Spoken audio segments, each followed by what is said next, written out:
La vérité est dans le pot. Un jour, Nasreddin Hodja emprunta un grand pot à son voisin.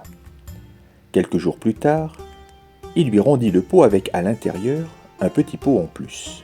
Surpris, le voisin demanda « Pourquoi me rends-tu deux pots ?»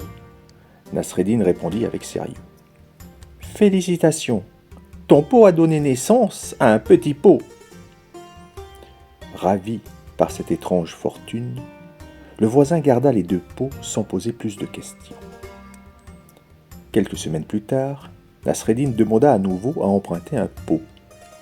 Le voisin accepta volontiers, espérant encore un miracle. Mais cette fois, Nasreddin ne rendit jamais le pot. Après plusieurs jours, le voisin alla le voir. « Où est mon pot ?» Nasreddin baissa tristement la tête et répondit « Hélas, ton pot est mort. »« Mort ?» s'écria le voisin. « Comment un pot peut-il mourir ?» Nasreddin haussa les épaules et leva le doigt. « Si tu crois qu'il peut donner naissance, pourquoi ne crois-tu pas qu'il puisse mourir ?» Le voisin resta bouche bée, réalisant qu'il avait été piégé par sa propre cupidité. Cette petite histoire montre toute l'habileté de Nasreddin à manier l'humour et la sagesse pour dévoiler la nature humaine. L'âne perdu. Un jour, Nasreddin Hodja cherchait son âne partout dans le village. Mais bizarrement, il paraissait content voire joyeux et il marchait en répétant à voix haute « Merci au Seigneur, merci infiniment !» Intrigués, les villageois s'approchaient. « Hodja, pourquoi remercies-tu Dieu alors que ton âne a disparu ?» Nasreddin répondit avec un grand sourire. « Ah, vous ne comprenez pas. Je remercie Dieu parce que je n'étais pas sur l'âne quand il s'est perdu. » Les villageois éclatèrent de rire, mais certains se grattèrent la tête, cherchant encore la sagesse cachée dans ces paroles. Nasreddin, voyant leur confusion, leva le doigt comme pour donner sa leçon et ajouta « Imaginez un instant que j'étais sur l'âne.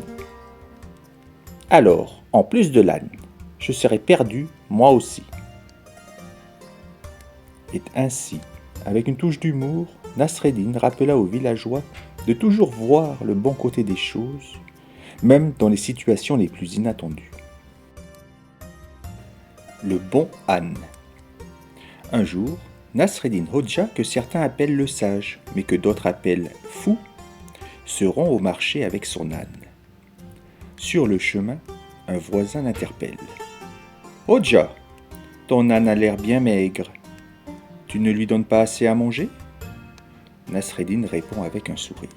« Oh, au contraire, je l'entraîne à manger de moins en moins. » Quelques jours plus tard, le voisin croise de nouveau Nasreddin, mais cette fois sans son âne. « Hodja, où est ton âne ?» Nasreddin soupire. « Eh bien, juste au moment où il avait enfin appris à ne plus manger du tout, il est mort. » Cette petite histoire illustre à merveille l'esprit de Nasreddin Hodja, mêlant logique absurde et humour décalé.